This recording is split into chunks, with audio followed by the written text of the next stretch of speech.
Many people have trouble sleeping, and it can be traced to their overall eating habits. To get that restful and healthy slumber, many ask the question, which is better, eating carbs or going keto? It is recommended that people need to get enough carbs and that sedentary people aim for at least 100 grams of carbs. Plus, the more active a person is, the more carb one may need. For very busy people, 200 to 300 grams are required, and maybe even 400 for very high-level athletes. Now some people have reported getting much better sleep on a ketogenic diet, and there are some practical reasons why that would be the case. Carbs have 3 fundamental values when it comes to promoting sleep. The first thing that carbs do is stimulate insulin, and do so at any time during the day. Insulin clears amino acids out of the blood, but it doesn't clear tryptophan, a blood-brain barrier, out of the blood.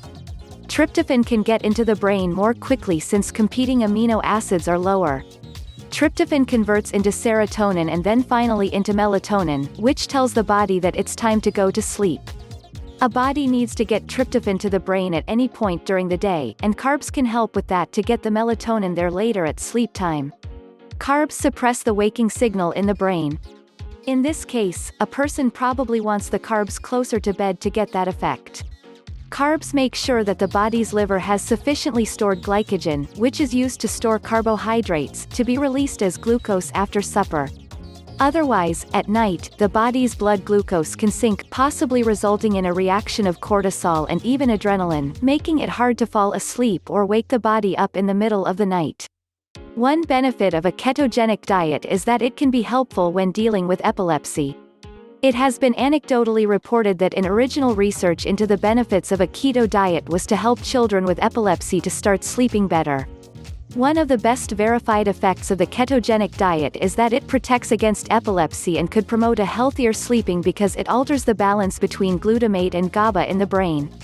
GABA is a primary inhibitory neurotransmitter, and glutamate is the principal excitatory neurotransmitter. GABA has the effect of making a person calmer, more relaxed, and helps them get better sleep.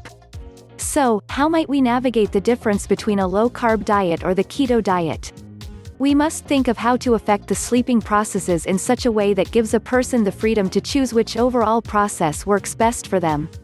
For example, to get tryptophan to the brain when needed, a person could take a tryptophan supplement on an empty stomach like L-tryptophan. However, it would be recommended to just start with 1 tablet at first. This is because if a person has an empty stomach and is not getting protein from food, they can get that same effect of increasing tryptophan in their blood compared to other amino acids.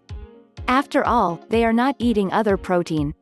This might let tryptophan get to the body's brain better in a more natural way. A person can work their way up to see if increasing the dosage has any good or adverse effects. Another issue to consider is whether carbs are suppressing the waking signal in the brain. If the person does continue to wake when eating fewer carbohydrates, then they can try moving the carbohydrates they do consume to later in the day. Eating before retiring for the night might play a role in helping. The final issue to consider: having the right level of glycogen stored in the liver. This is something where a person just has to pick one diet over the other. For instance, the ketogenic diet reduces a person's needs for glucose. That reduced reliance on glucose can help the stored glycogen. A person having less glucose coming in to make glycogen, but since the person needs for glucose is now less, it enables them to get by on a lower amount. But if a person is not keto adapted, for example, they are in that 80 grams a day carb range, they could be in a field where the ketogenic is not enough to diminish their demand for glucose. Thus, the person is not consuming enough glucose to deplete their blood levels while sleeping. There is no doubt a person might have a metabolism that falls into that gray area where they really need to follow a full keto diet, or they require to pick the opposite direction and go watch the carbs to get better sleep.